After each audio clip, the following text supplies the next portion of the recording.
Bom dia, meus amados e preciosos ouvintes, irmãos, na graça, no amor do nosso Senhor e Salvador Jesus Cristo.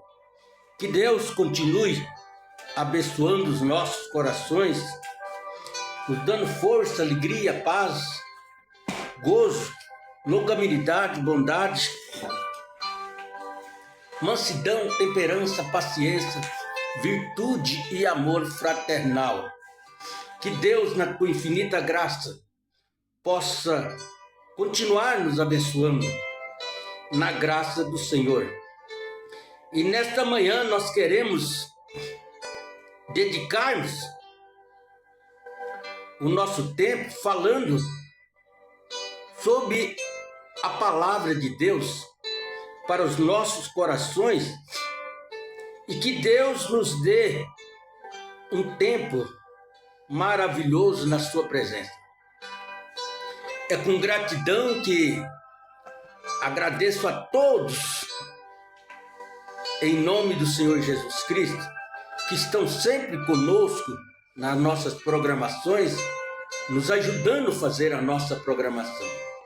Que Deus conceda a cada um graça, força, sabedoria, longanimidade, bondade, mansidão, temperança, paciência, virtude e amor fraternal.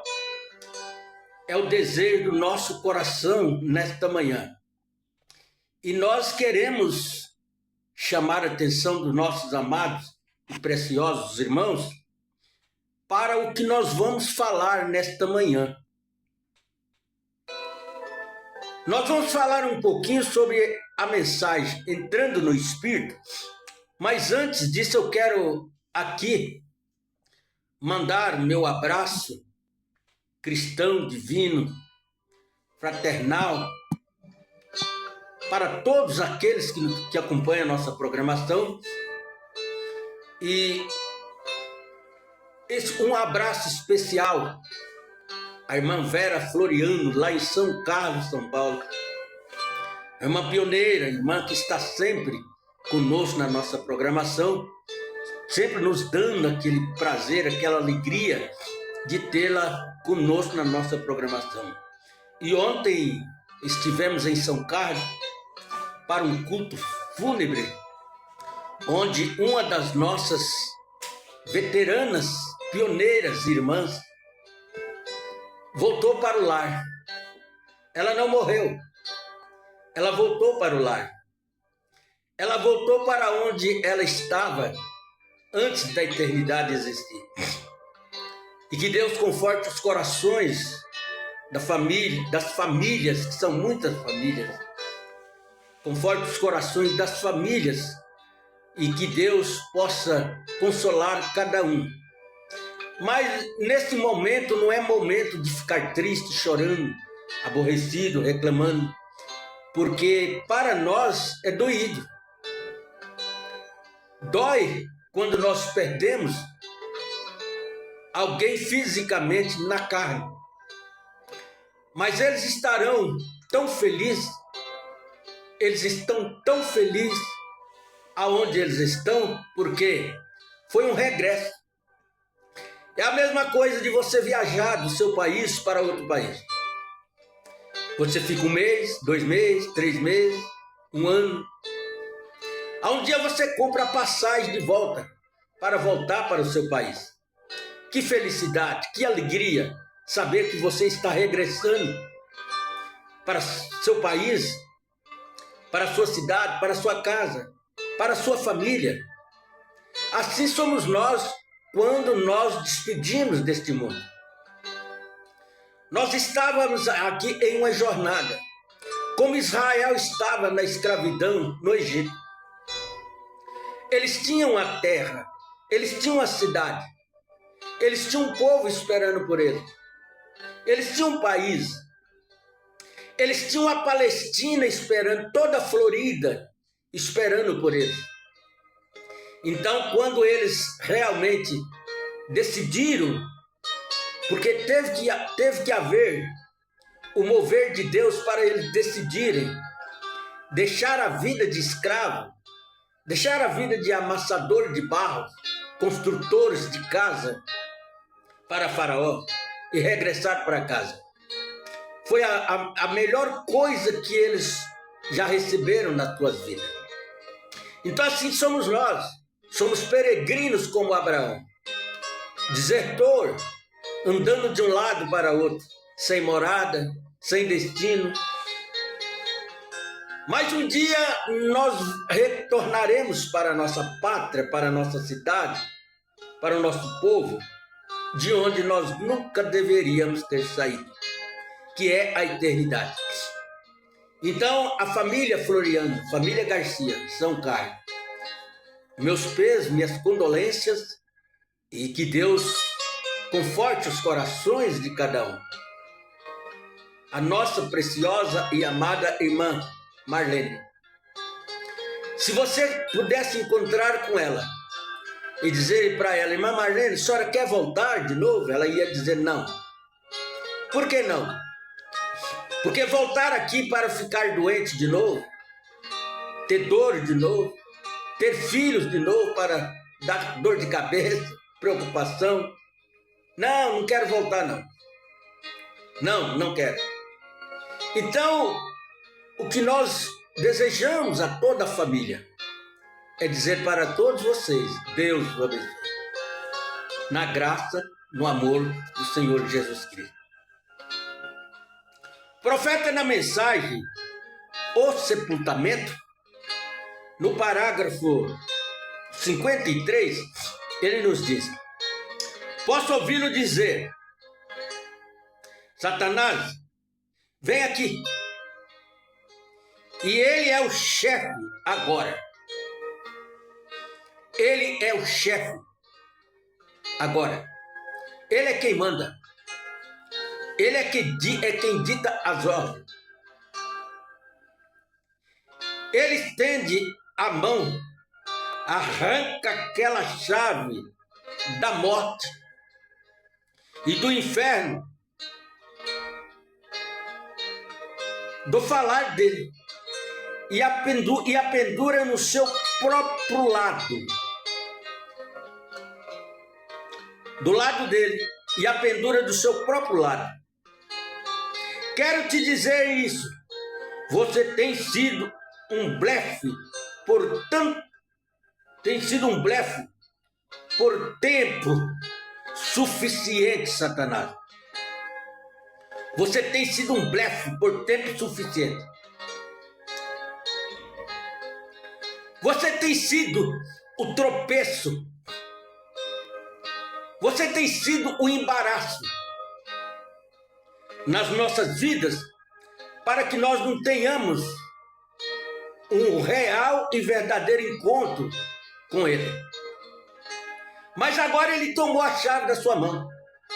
Agora você não pode nos impedir mais. E eu sou filho de Deus. Eu sou o filho do Deus vivo, nascido de uma virgem. Meu sangue ainda está fresco na cruz. E a dívida está totalmente paga. A minha, a sua, a nossa dívida estão totalmente pagas. Você não tem mais nenhum direito. Você está despojado. Dê-me sua chave. Isso é correto. Ele se virá. Ele dá um forte pontapé, bate a porta e diz: fique aí. Eu sou o chefe de agora em diante. Fica aí, Satanás. Fica quietinho, preso aí. Eu sou o chefe da agora em diante. Se você tentar qualquer coisa contra meus filhos, contra minhas filhas, você estará se tratando comigo.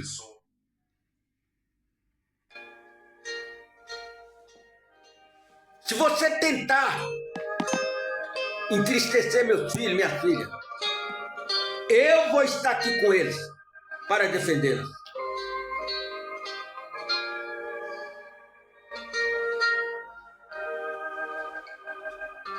É por isso que nós amamos. É por isso que nós amamos a palavra de Deus. É por isso que nós confiamos na palavra de Deus. E é por isso que nós nunca cansamos de dizer: Ebenezer, até aqui nos ajudou o Senhor.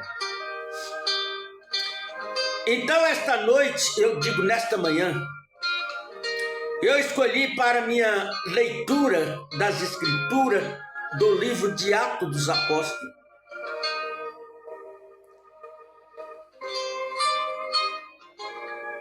De Atos dos Apóstolos. Por isso, se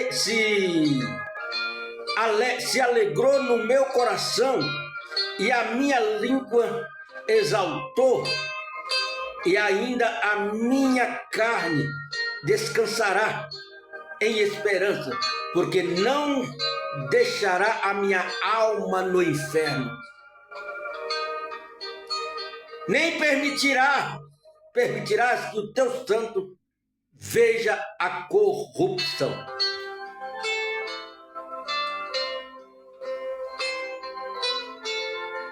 Agora, por que ele, o Senhor Jesus Cristo, o seu corpo, mesmo o seu corpo terreno, não podia ver a corrupção? Porque aquele corpo não foi gerado por sangue, por célula humana, mas aquele corpo foi gerado divinamente, diretamente de Deus.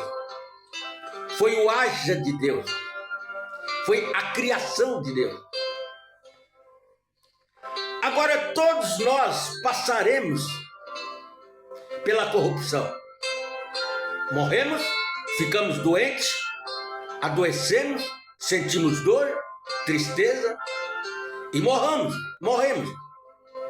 Vamos para a sepultura e lá nós passamos pela corrupção.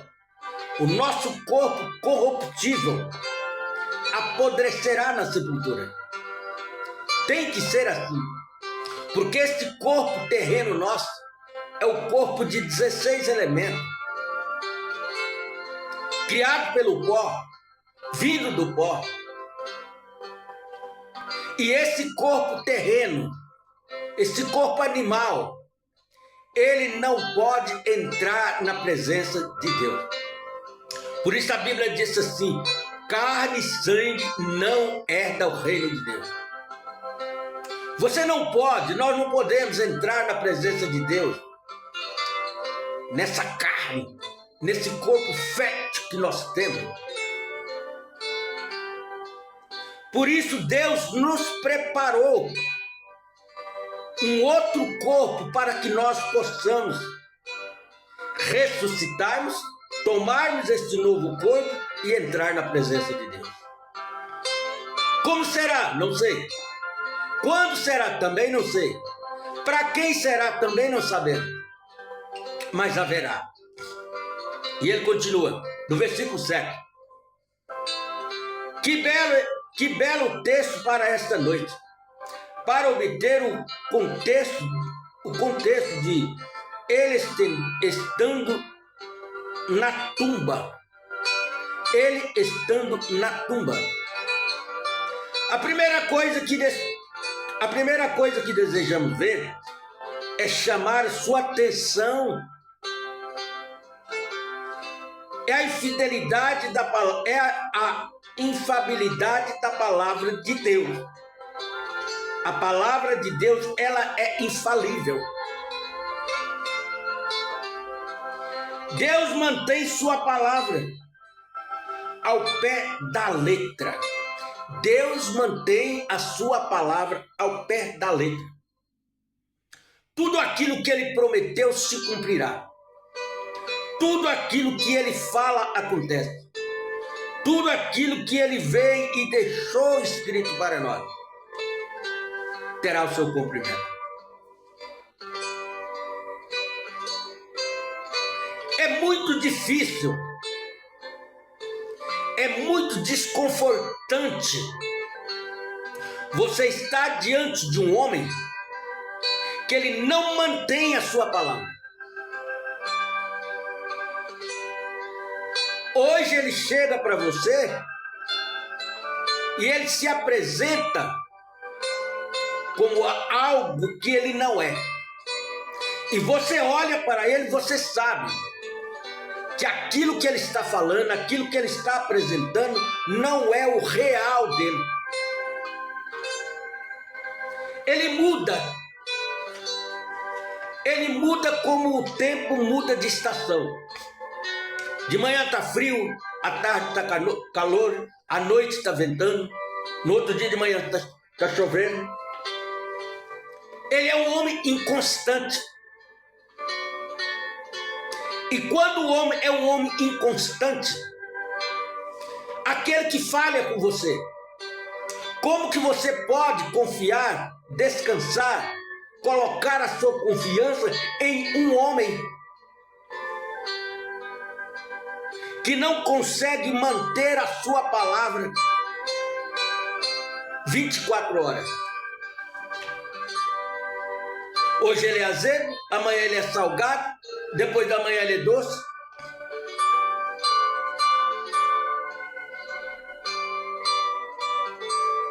Deus não é assim. O que ele falou lá na eternidade continua até o dia que nós regressarmos para a eternidade. E nesta noite queremos firmar nossos pensamentos nisso, que Deus guarda a sua palavra. Deus guarda a sua palavra. Você vai fazer um compromisso com alguém. Às vezes na correria, na cabeça quente, você faz um compromisso com alguém. Só que dali a pouco você percebeu que você não deveria ter feito aquele compromisso. Aí você vai virar as costas, vai sair por aí, como se nada tivesse acontecido. Como se você não tivesse feito aquele compromisso com aquela pessoa. Errado. Doa quem doer. Doa aonde doer.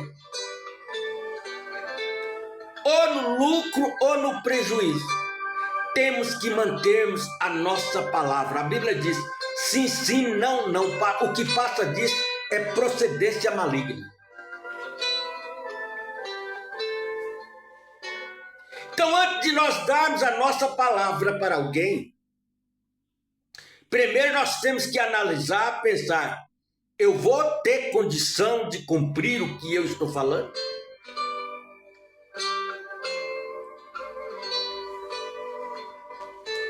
Porventura eu vou cumprir o que eu estou prometendo? Se não, nós vamos estar em más lençóis. Nós vamos estar em problemas. Podemos ter certeza de que qualquer coisa que Deus diz em sua palavra é a verdade. E a fé não repousa sobre areia movediça das ideias do homem. Das ideias do homem. Quando nós levantamos e dizemos: ó, Deus colocou no meu coração para fazer tal e tal coisa. Quantos por cento você tem de certeza que foi realmente Deus que pôs no seu coração? Quanto? Porque a forma de Deus trabalhar é um paradoxo para nós. Às vezes você pensa que é Deus e não é Deus. Às vezes você pensa que não é Deus e é Deus.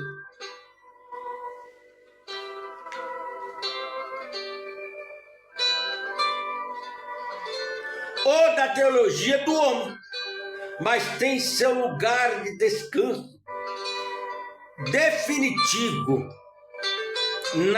na inabalável rocha das rochas eterna de Deus.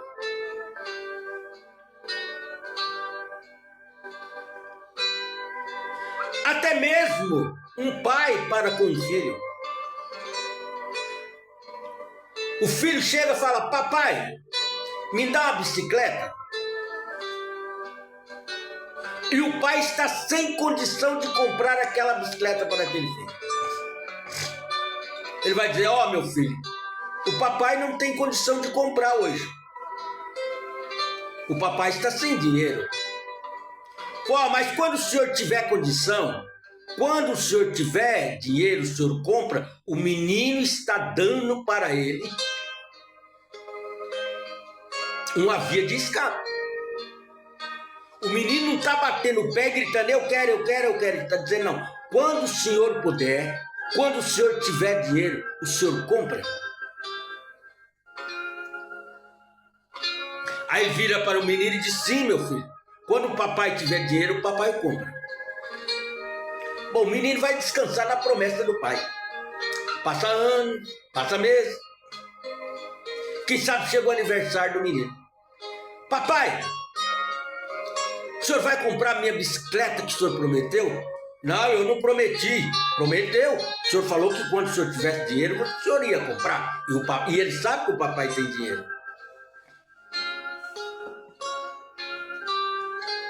Se ele é um pai sábio, um pai cristão, cheio do Espírito Santo, e que não quer trazer problema para o seu filho na estrutura de formação do seu filho, ele vai lá, ele vai comprar a bicicleta e vai trazer e entregar para o seu filho. Porque ele prometeu. Como que você promete para uma pessoa que vai fazer algo por ele e lá na frente você muda de ideia? Não, o Espírito Santo mudou minha ideia. O Espírito Santo não muda a ideia de ninguém. O que você tem que fazer é orar e pedir ao Espírito Santo para que te oriente, para que te dirija, antes de você fazer a promessa. Porque quando você abre a boca e faz a promessa, acabou. O irmão Brana fala da irmã Nery Santos, uma jovem, bonita, formosa. Era a melhor dançarina da sua cidade. E eles eram um casal, dois jovens, ela e um outro rapaz. Eram os melhores dançarinos do salão. Mas um dia ela ouviu o evangelho e ela tomou a decisão de servir a Deus, abandonar a vida da música, da dança, deixar de ser dançarina e passou a servir a Deus. Mas um belo dia, ela foi na loja, comprou um pano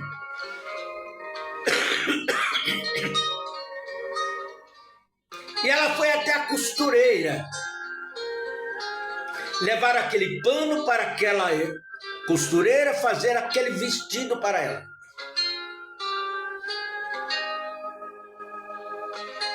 Quem sabe naquele espírito religioso: ó, eu quero um vestido com manga, um vestido comprido arrastando no chão, porque senão o irmão Neville não vai deixar eu cantar na igreja. Senão o irmão Brana vai me repreender na igreja. Espírito religioso. Você não tem que fazer ou deixar de fazer nada com medo do pastor te repreender. Não. Você tem que fazer aquilo que o Espírito Santo unge o seu coração para você fazer. Sem se importar quem está à tua direita, quem está à tua esquerda. É você e Deus. O problema é você e Deus. E ela então foi até a costureira. E eu quero que a senhora faça assim, assim, assim, assim, assim. A costureira Marco falou, tá bom, Nélia, eu vou fazer. E ela saiu de volta para casa. Só que ela mudou de rua. Não se sabe se era intencionalmente ou tensionalmente. E naquela rua havia um salão de dança. Era onde ela costumava apresentar ela e o seu amigo dançarem. E quando ela ouviu a música, ela falou, agora eu vou lá testificar. Eu vou lá pregar para eles. Eu vou lá tentar ganhar meu companheiro. Aí ela chegou na porta do salão. Aí num vacilo de pé, de segundo, fração de segundo, ela estava nos braços daquele antigo amigo seu, dançando com ele. Um relance, um relâmpago. Quando ela deu por fim, ela despertou. Ela largou o rapaz no meio do salão e saiu correndo. Nério, o que aconteceu? O que aconteceu? E ela saiu desesperada, correndo e chorando. Ainda bem que ela sabia o endereço da casa do irmão Brana. Ainda bem que o irmão Brana morava na sua cidade. E ela então chegou desesperada, batendo na porta da casa do irmão Brana. Billy, socorro! Só que antes dela chegar, o irmão Brana havia encontrado um bêbado na rua, caído, jogado na rua. E o irmão Brana, com seu coração bondoso, falou, eu não vou deixar esse homem aqui na rua desse jeito. Ele tomou aquele bêbado, arrastou aquele bêbado para dentro, colocou ele no sofá e falou, descansa aí. A hora que você descansar, nós vamos ter uma conversa nos dois. Quem sabe o irmão Brana estava esperando o bêbado sarar da cachaça, da bebida, para evangelizar ele, pregar para ele. E ele estava lá deitado, inconsciente, ele não sabia nada do que estava acontecendo. A irmã Nery entra, irmão Brana, e ela narra para o irmão Brana a sua situação, o que havia acontecido com ela. E ela estava tão pálida, tão perturbada, que parecia que ia desmaiar. Aí nesse instante o irmão Brana coloca a sua mão sobre a cabeça dela, para orar por ela. E quando assim o fazem, sai um monstro de um morcego negro de dentro dela. E aquele morcego começou a atacar o irmão Brana, querendo vir de encontro com o irmão Brana. O irmão Brana disse que a coisa foi tão tensa, tão perturbadora, que o bêbado que estava deitado no sofá despertou e saiu correndo. E ele gritando, volta aqui, moço, volta aqui. E ele fugiu. Talvez nunca mais o irmão Brana viu o bêbado. Aí o irmão Brana expulsou aquele morcego negro e ele caiu na escuridão, nas trevas e foi embora. E a irmã Nery Santos ficou liberta.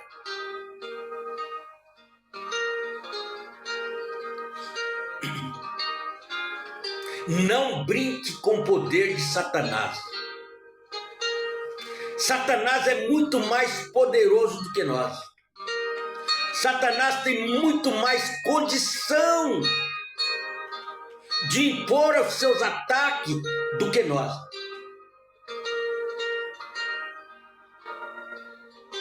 Com certeza ele tem. Veja bem que ele sai para o mundo, passear pelo mundo afora. Nova York, Filadélfia, Estados Unidos, Israel, Alemanha, França, Espanha, Inglaterra. Ele ficou andando por aí.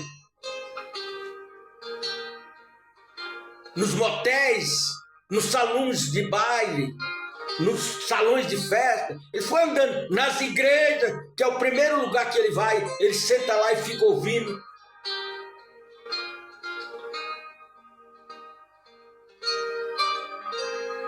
andou e voltou cansado. Quando ele enjoou de andar neste mundo, que até mesmo ele enjoou, ele voltou.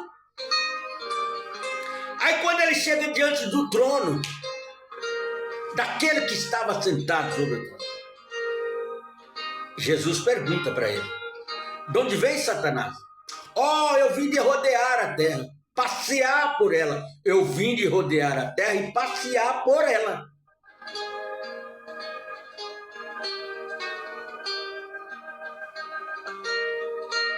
E o que você viu lá, Satanás? Ah, só vi coisa ruim. Mulher traindo o homem, o marido traindo a mulher, carro chocando um contra o outro, matando um ao outro, homem atravessando o sinal vermelho, homem dirigindo carro sem carta, sem habilitação. Só esse tipo de coisa que eu vi lá.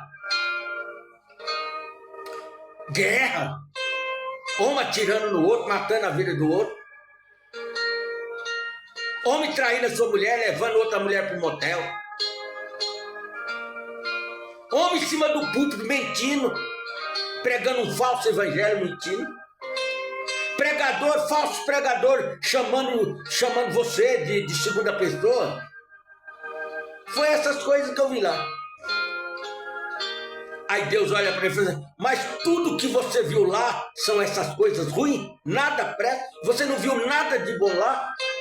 Aí eu vi lá um fanático lá. Qual era o nome dele? Um tal de Jó. Como que ele é? Ah, ele é íntegro, ele é fiel, ele levanta de manhã cedo, pega as crianças dele, vai para a escola dominical. Ele chega lá na igreja, ele pega a Bíblia, ele lê Apocalipse 10:7, ele lê Atos 2:38. Eu assisti até um batismo lá, ele fazendo um batismo lá, batizando as pessoas no seu nome.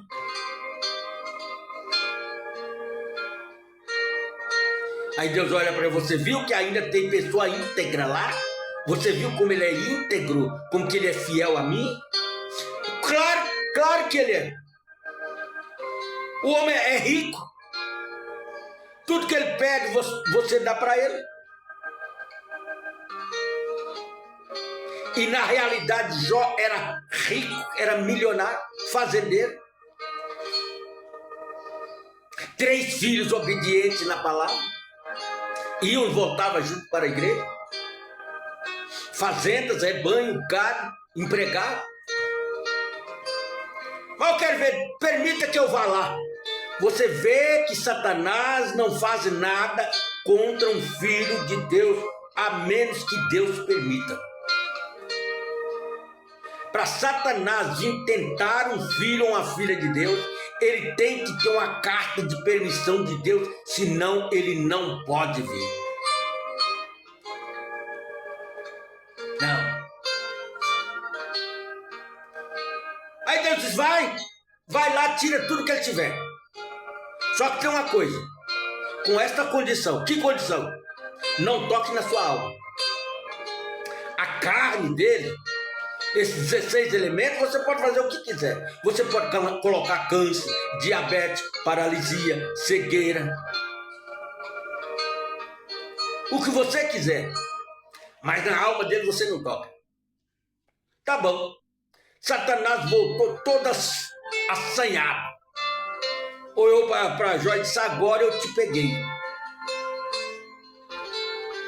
Mas foi a pior decepção de Satanás. Jó não redou o pé. Jó não esfriou seu coração. Jó não mudou de atitude. Jó não mudou de tabernáculo.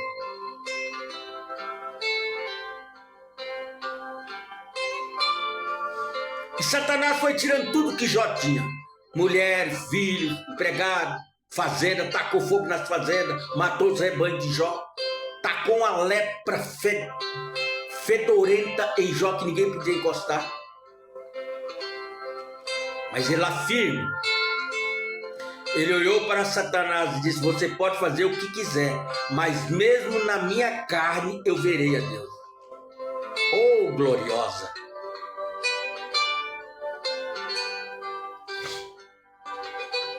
Ainda na minha carne eu verei a Deus.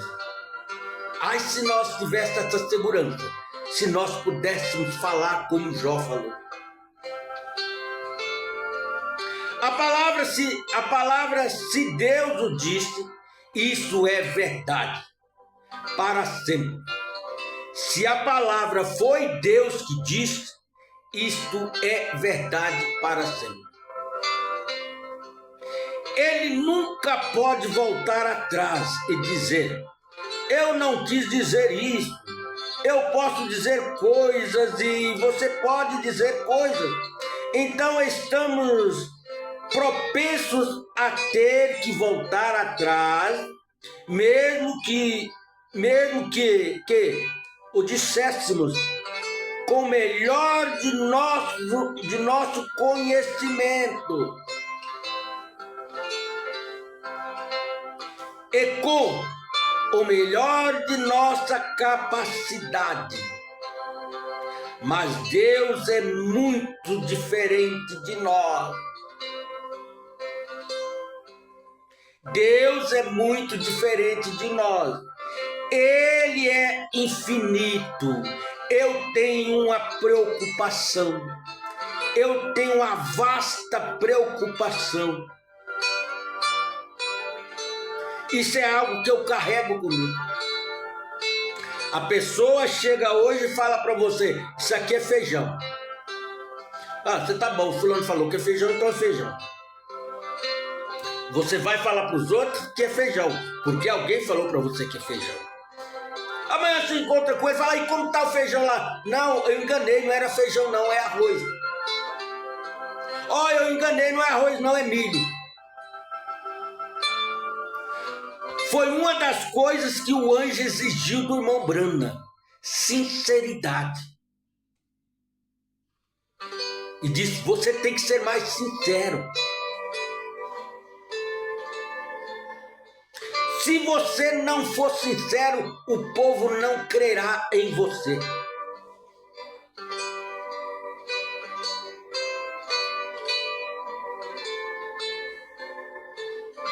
Portanto, ele não diz nada, a menos que seja absolutamente perfeito.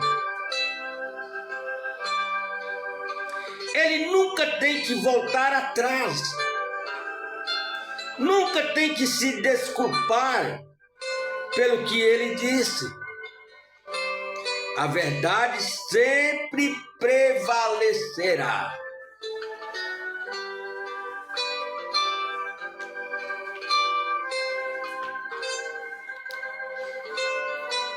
Pastor Joaquim Gonçalves Silva, que Deus já recolheu, ele tinha uma frase que ele sempre citava.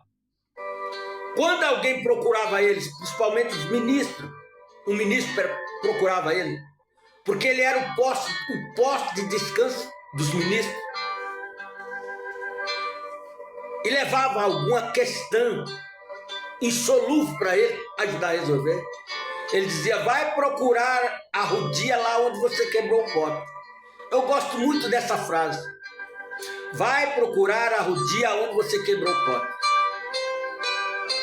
Ah, mas o fulano não olha na minha cara. Vai lá e descobre por que ele não olha na sua cara. Isto é voltar lá e buscar a rodia onde você quebrou o pote. Ah, minha mulher não fala comigo. Vai lá e descobre por que ela não fala com você. Ah, eu fui lá, mas o fulano foi estúpido, grosseiro comigo. Vai lá e descobre por que ele foi grosseiro e estúpido com você. Porque quando as pessoas nos fazem algo contra nós, nós não esquecemos. Nós não esquecemos. Mas quando nós fazemos contra as pessoas, aí nós esquecemos. Aí nós somos os santinhos. Nós somos os inocentes.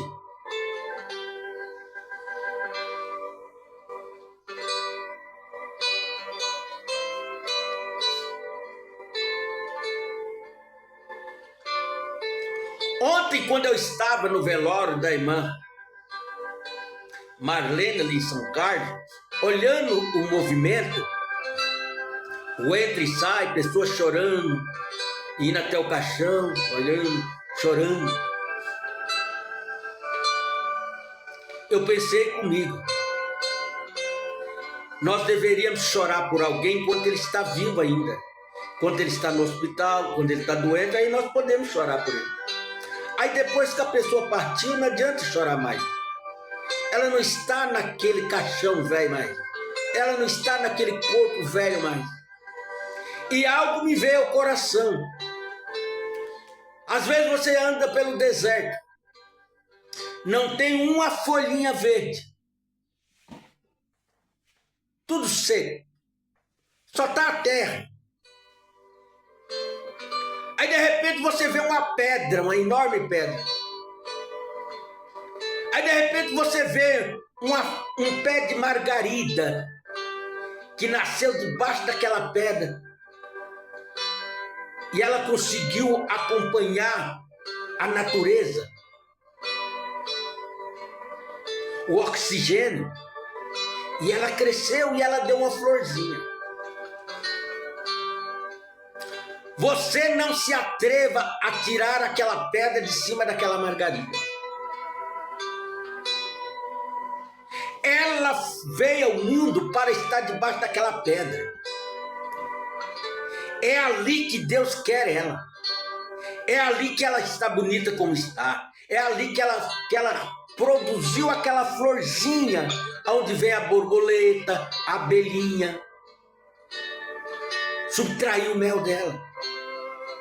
Vá que você tenta tirar aquela pedra de cima dela, ela sofre um acidente e você acaba matando ela. Aí cumpre-se o que Jesus disse para os seus discípulos. Mestre, quer que nós vamos lá e arrancamos o joio? Não, deixa ele lá. Se você arrancar o joio, você vai matar o trigo. Se você for tentar tirar a pedra de cima da margaridinha, você vai matar ela.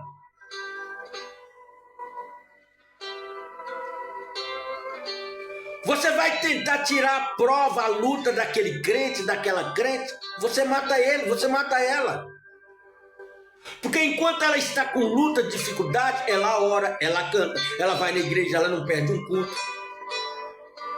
Agora, quando você tira a pedra de cima dela, que ela não tem mais luta, ela não tem mais dificuldade, ela não chora mais, ela esquece de ir para a igreja, ela esquece de orar, ela esquece de cantar, ela esquece de ler a Bíblia, ela esquece de Deus. Não tire a pedra. Agora, como que aquela sementinha de margarida foi parar debaixo daquela pedra? Veio pela enxurrada?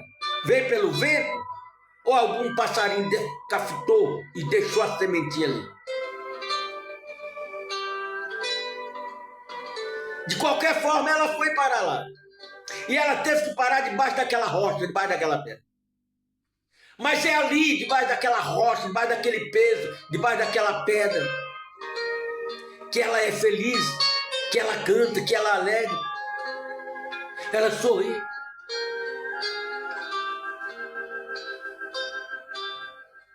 Por que ela está sozinha, isolada lá, debaixo daquela pedra?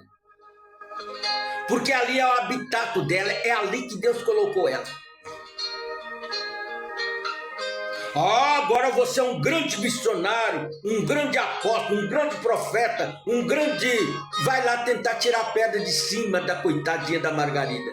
Aí você tropeça, a pedra cai em cima da margarida, mata a margarida.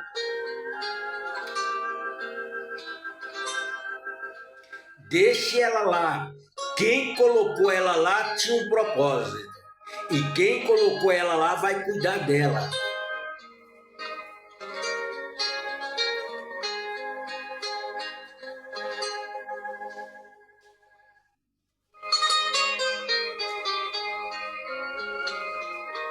Uma certa feita eu estava evangelizando um pastor com toda a tua igreja. Tinha umas 300 pessoas. E eu tinha que ir pelo menos 2 vezes na igreja daquele pastor pregar para eles. Eles creu em tudo.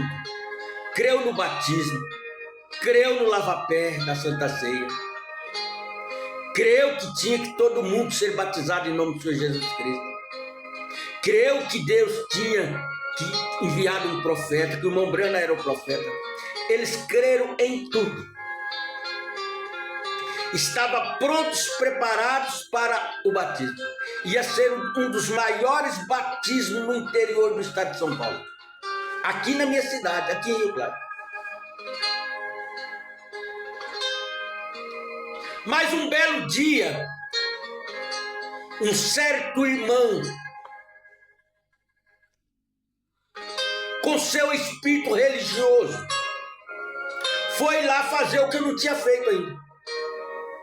Por que eu não tinha feito? Porque não era o meu trabalho. Era trabalho do pastor, não era o meu trabalho. O evangelista tem seu compromisso. O evangelista não foi levantado por Deus para fazer o trabalho de um pastor. Se fosse assim, Deus tinha levantado ele como pastor. O pastor não foi levantado para fazer o trabalho do evangelista. Se fosse assim, Deus não tinha levantado ele como pastor, tinha levantado ele como evangelista. O evangelista não é para sair fazendo o trabalho de um mestre. Se fosse assim, Deus tinha levantado ele como mestre, não como evangelista. O mestre tampouco vai fazer o trabalho do evangelista, senão Deus tinha feito ele um evangelista e não um mestre. Mas o problema é que nós estamos colocando a carroça na frente do boi. O problema é que nós estamos pintando a vaca na copa da árvore e não debaixo da árvore.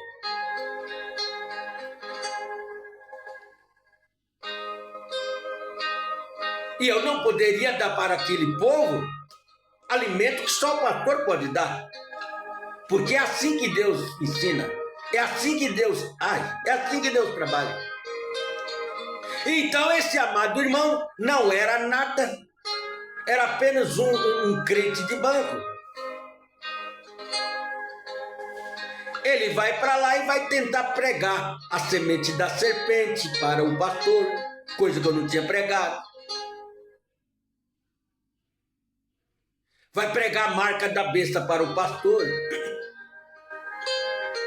E ele foi enchendo a cabeça do pastor, encheu a cabeça do pastor de tanta besteira. Não que a palavra é besteira, mas a forma com que ele estava injetando aquilo no pastor. Fazendo a obra para Deus sem ser a vontade de Deus. Porque cada ofício tem uma unção sobre ele. E nós não podemos misturar a unção. O meu Moreno disse: o pastor é a quarta munição da igreja. O que é uma munição? Primeiro, o apóstolo é a primeira munição, o profeta a segunda munição, o evangelista a terceira munição, o pastor a quarta munição, o mestre a quinta munição. Você está andando numa rodovia com seu carro a 100 por hora, 120 por hora, na quinta marcha. Aí você percebe um perigo na pista, você reduz a marcha do seu carro para a primeira, você vai estourar o motor do carro.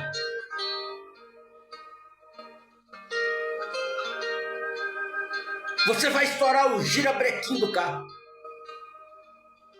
Isso já aconteceu comigo.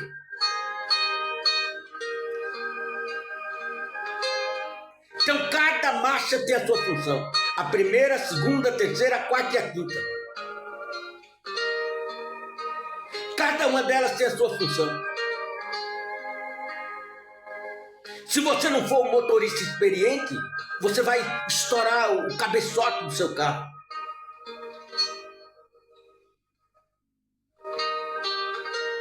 E ele não sendo nada, não sendo pastor, não sendo mestre, não sendo apóstolo, não sendo evangelista, não sendo nada, foi lá pregar. Conclusão: matou o pastor e toda a igreja.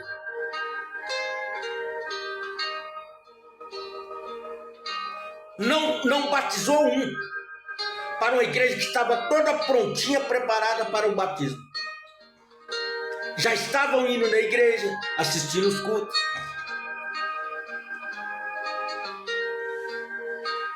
Porque o profeta vem com a unção do profeta.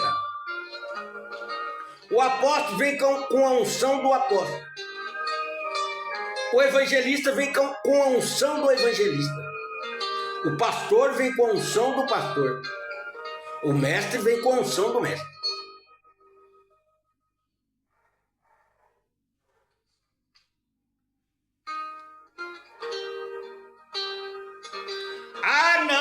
os 5 ofícios tá no Mombrana. Foi só irmão Brana, então tá bom. Se foi só irmão Brana, então nós vamos concordar com esses aí que estão andando aí, que fala que não precisa mais de pastor, que o irmão Brana era o pastor. Irmão Brana nunca ensinou isso. A Bíblia nunca ensinou isso.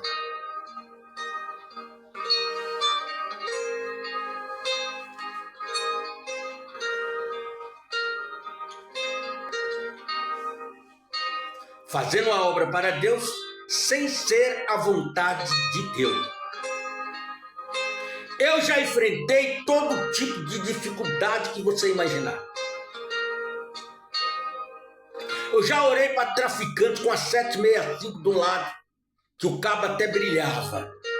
E eu com as mãos na cabeça dele, orando por ele e repreendendo o mal que estava sobre a vida daquele homem.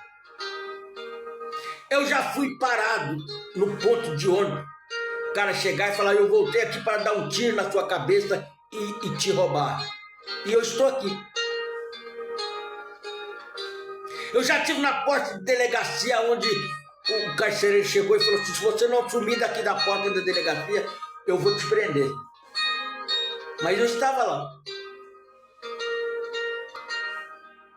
Eu já enfrentei grupos de igrejas revoltados, nervosos comigo, na praça pregando. Partir para cima de mim para me bater sem eu saber. E um grupo de jovens jogando futebol entrou na frente e falou, se você for lá perturbar o homem, nós vamos pegar vocês e fazer eles voltar para trás.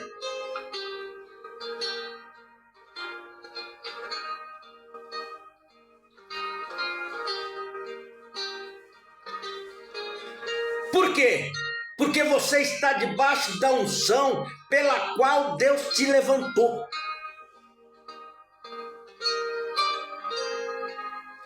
Então aquela unção que está sobre você, não é porque você é melhor. Aquela unção que está sobre você vai te proteger. Um dia eu estava numa praça em Santa Bárbara do Oeste, São Paulo. Feito um maluco lá no meio da praça, pregando, gritando. Porque tinha uma irmã que nós tínhamos ganhado ela para Jesus. Só que o seu esposo era diácono nas Assembleias de Deus. E ele não permitia ela ir na igreja. Nós enviávamos as mensagens para ela, ela tinha que esconder debaixo do porão da casa para o marido dela não ver. Se ele descobria, ele rasgava, tacava fogo e queimava. Se ela inventasse para a igreja, ele batia nela. E ele tinha 4 filhas, mulher. O dia que nós fomos batizar ela, o pastor teve que ir à noite.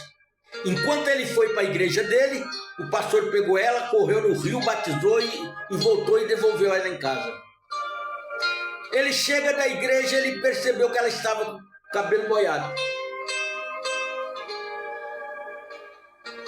Sabe lá Deus como ele descobriu as toalhas dela molhadas. Aí ele percebeu que ela tinha ido ao rio e tinha sido batizada. O diabo fez com que ele descobrisse que ela tinha sido batizada. Ele bateu, espancou nela, irmã Cecília. Lembro o nome dela como hoje. Aí um dia ele, para ele se livrar de mim, se livrar de nós, ele catou a sua mudança, colocou no caminhão e foi para Rondônia. Para fugir, para que ela não fosse na igreja. Só que ele chegou lá em Rondônia, onde ele foi morar, não tinha igreja da Assembleia de Deus. Então ele não podia ir na igreja. E tinha um pequeno grupinho de irmãos da mensagem.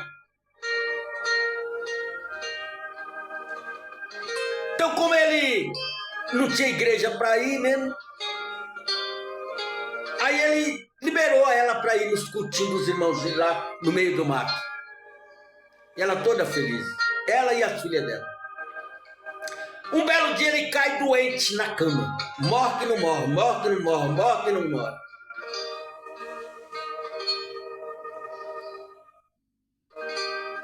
Com malária.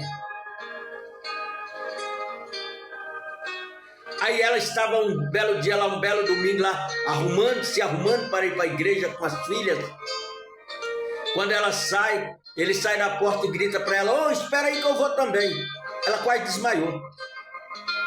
O homem que era o maior inimigo deles, o homem que era o maior inimigo meu, que se ele me pegasse, ele me matava.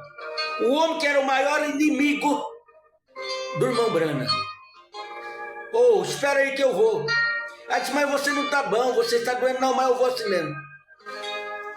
Ele foi, assistiu pela primeira vez o primeiro culto, voltou curado, voltou arrependido, voltou convertido e foi batizado em nome do Senhor Jesus Cristo.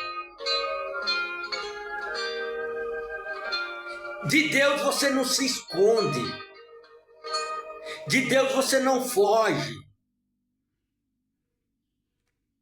Aonde você estiver, Ele vai te encontrar. Ele vai te colocar numa cama de hospital, com um tubo no nariz. Ele vai permitir você chocar o seu carro na traseira de um caminhão. Não brinque com Deus. Quando Ele dizer faça, faça. Quando Ele dizer faça, faça. Não duvide. Se Ele falou para você que você tem que se arrepender, não importa tantos anos você tem de religião, você tem que arrepender desse azar de ser batizado em seu nome, no nome do Senhor Jesus Cristo. Faça o quanto antes. Não espere. Não espere ficar aleijado da coluna. Não espere ficar demente da mente. Não espere sofrer uma paralisia, um câncer.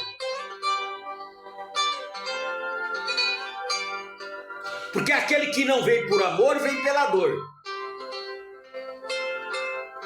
E é melhor vir pelo amor do que pela dor.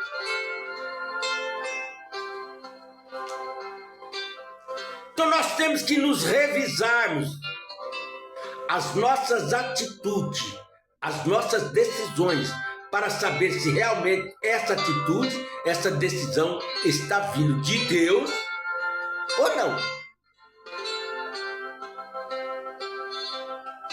No momento, para mim, parece que está tudo certo, está tudo correto, está tudo lindo. Mas e para Deus? E para Deus?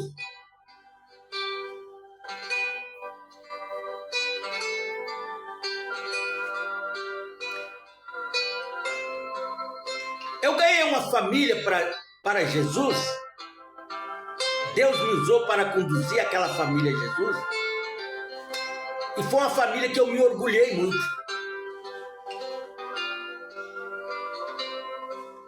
Eu nunca tinha visto eles na minha vida. Nunca tinha encontrado eles. Eles moravam numa cidade, eu morava em outra. Ambos, o marido e a mulher, era espírita. Frequentava um centro espírita em uma outra cidade. Eu morava em Rio Claro, ele morava em Cordeiro, e ele viajava quase 40 quilômetros para ir no salão de espírita que ele frequentava na cidade de Piracicaba. Um triângulo, uma trindade.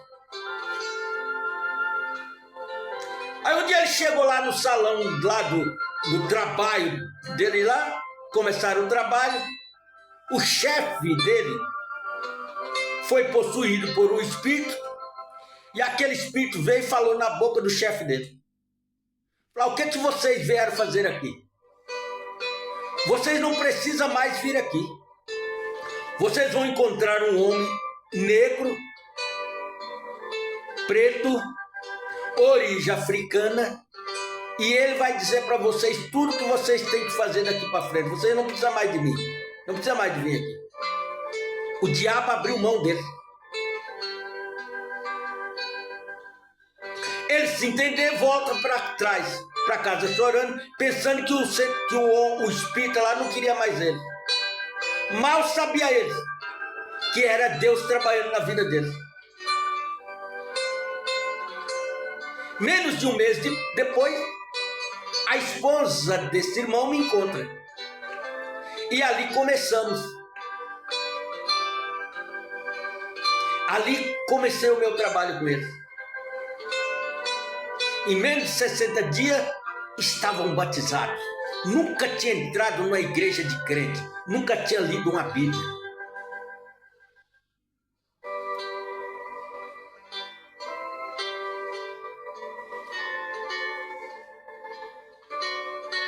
E olha que depois disso ele já tem trabalhado.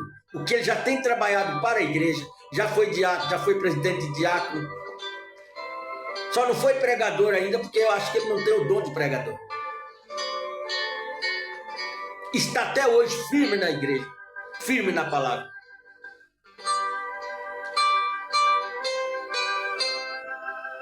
Porque a unção que Deus dá, a unção que Deus batiza um homem com aquela unção, ele faz coisas que outro não é capaz de fazer.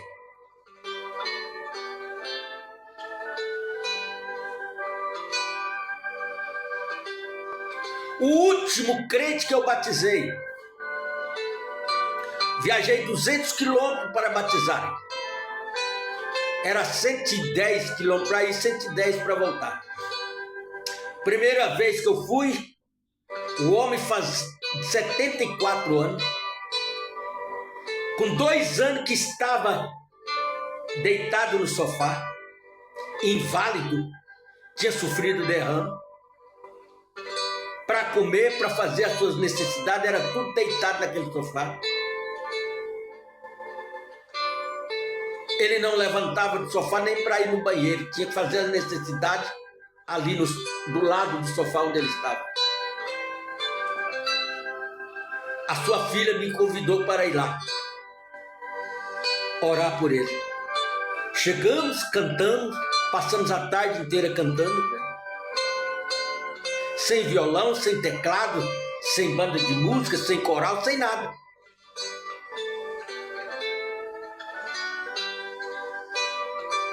Aí depois de cantarmos bastante, eu orei pelo homem.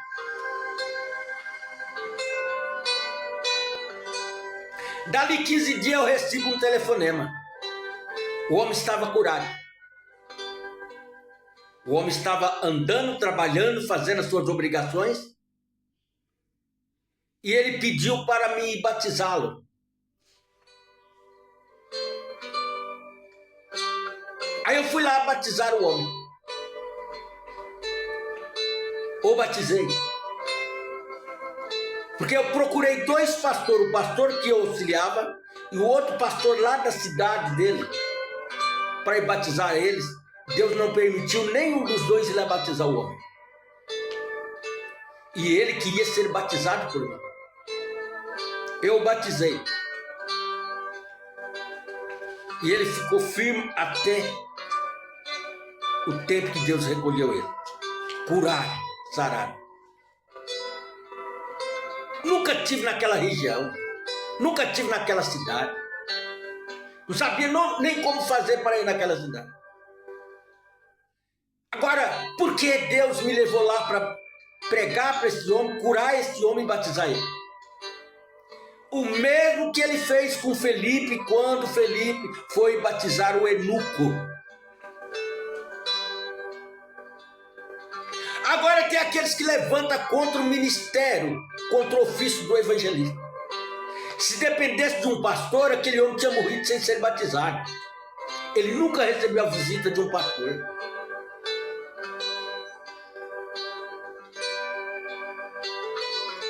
Aí, de tanto eu lutar, eu levei o meu pastor que eu auxiliava lá para dar ceia para ele. Quando chegou lá, o pastor pediu para me pregar a mensagem de preparação para a ceia. Eu preguei. Quando chegou na hora da ceia, o pastor recusou dar ceia para ele. Aí eu perguntei, mas por quê? Ele falou, não, porque aqui é campo do pastor tal. Se ele souber que eu estou dando ceia para alguém aqui, ele vai ficar bravo comigo. Deixa que eu vou entrar em contato com ele para ver se ele vem aqui dar ceia pro irmão. Guardou as coisas da ceia pro dentro do carro.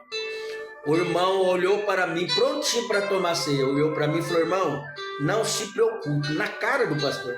Não se preocupe. O que Deus queria que você fizesse, você fez. Deus queria que você me batizasse, que você orasse por mim para me ser curado. E isso aconteceu. Então não se preocupe não. Meu coração cortou. E Deus o recolheu sem tomar ceia. Nunca tomou uma ceia. Mas nunca deixou a palavra.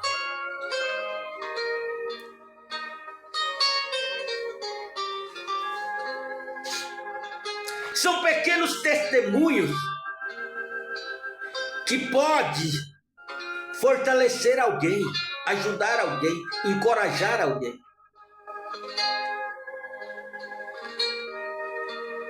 Então, quando alguém se levantar contra o seu ministério, você fala: eu sei em quem tenho crido, e estou certo que é poderoso para me dirigir, para me guiar. Se você tiver um ministério que foi ordenado pelo homem, feito pelo homem, levantado pelo homem, ele vai fracassar. Ou mais cedo ou mais tarde ele vai fracassar. Mas se foi Deus, não. Ele irá com você até a eternidade.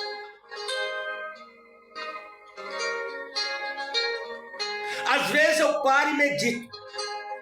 Por que eu sou um homem de tanta saúde, tanto vigor, aos 73 anos de idade? Aí eu penso: será as recompensas que Deus está me dando por tudo aquilo que Ele tem me ungido para fazer? Eu já viajei 700 quilômetros para ir, 700 quilômetros para voltar.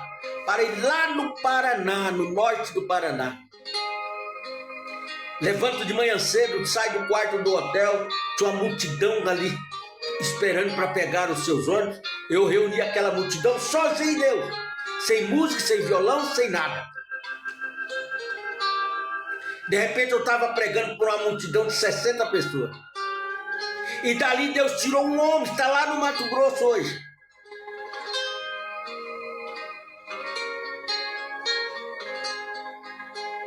Deus me levou ali 700 quilômetros para ir, 700 quilômetros para voltar, para salvar um homem, para encontrar um filho ali.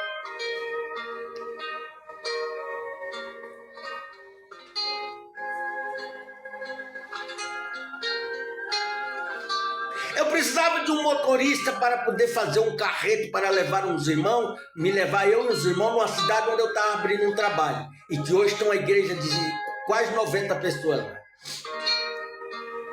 E o homem, o rapaz, era das Assembleias de Deus. Solteiro. E nós tínhamos 3 irmãs solteiras. Ele foi, fez a viagem para nós. Quando era segunda-feira, isso foi no sábado, na segunda-feira eu recebo uma ligação dele perguntando que dia que eram os cultos na minha igreja. Eu falei, é quartas e sábado. Ah, eu posso ir? Eu falei, pode, seja bem-vindo. Na quarta-feira ele estava na igreja, no domingo, no sábado ele estava na igreja.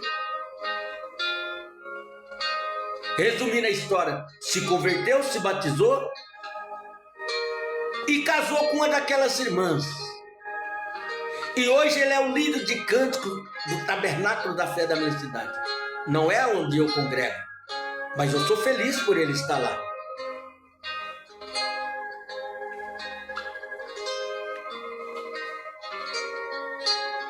São pequenos testemunhos que podem ajudar alguém que está indeciso, confuso.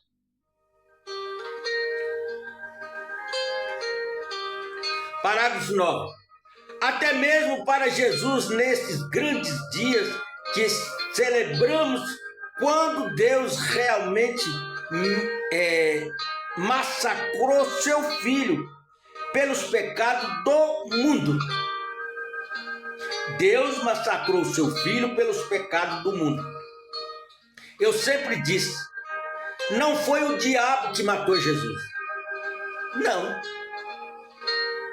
Não foi o diabo.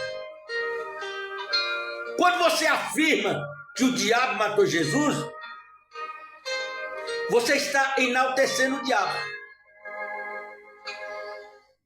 Você está colocando ele acima de Jesus. Mas não foi o diabo que matou Jesus.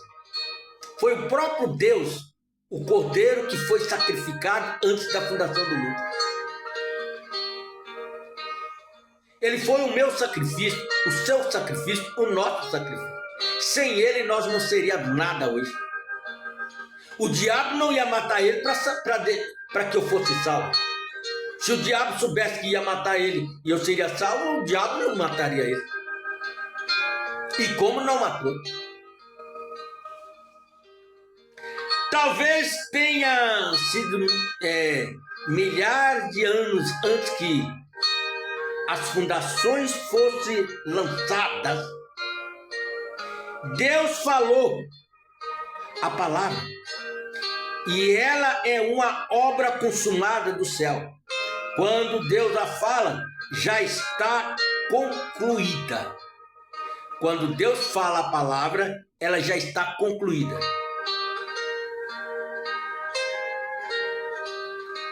Deus tem que fazer uma reciclagem no seu, no meu, nos nossos corações e tirar algumas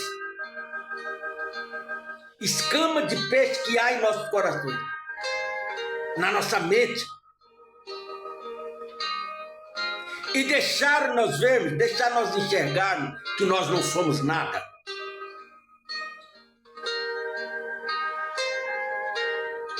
Irmão Brandes, você olha para um homem de 80 quilos.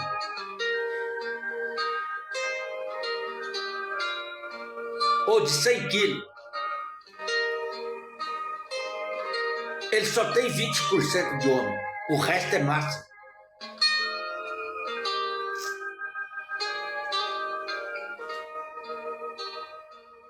O homem não vale um milésimo a mais do que a sua palavra.